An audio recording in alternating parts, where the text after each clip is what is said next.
கும்பாபிஷேக விழாவிற்காக தயாராகி வரும் அயோத்தி ராமர் கோயிலில் வேத சடங்குகள் வரும் 16ஆம் தேதி தொடங்கப்படும் என்று அறிவிக்கப்பட்டுள்ளது. திறப்பு விழாவிற்கு அயோத்தி முழுவீச்சில் தயாராகி வரும் நிலையில் கோயிலின் சிறப்பு அம்சங்கள் குறித்து இந்த தொகுப்பில் பார்க்கலாம்.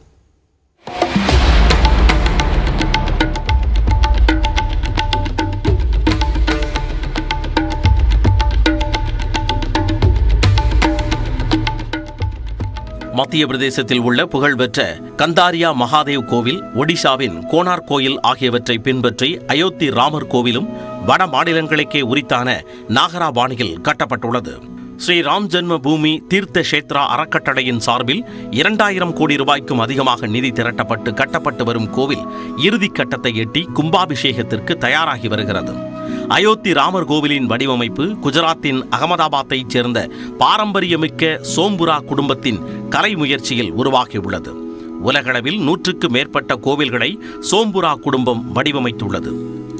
இந்து வேதங்களில் கூறப்பட்டுள்ள வாஸ்து சாஸ்திரம் மற்றும் ஷில்பா சாஸ்திரங்களின் அடிப்படையில் 235 அடி அகலம், 360 அடி நீளம், 161 அடி உயரத்தில் மிக பிரம்மாண்டமாக கோவில் உருவாகியுள்ளது.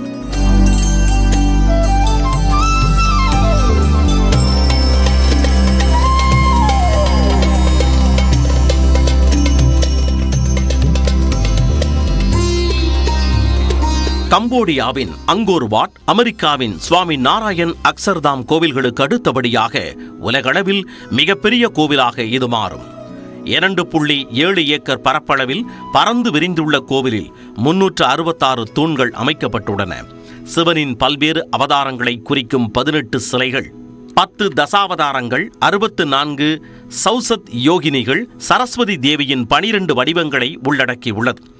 57,400 சதுர அடியில் 3 அடுக்குகளை கொண்ட இந்த கோவிலின் கீழ்த்தளத்தில் 160 அறைகளும், முதல் தளத்தில் 132 அறைகளும், இரண்டாவது தளத்தில் 74 அறைகளும் உள்ளன.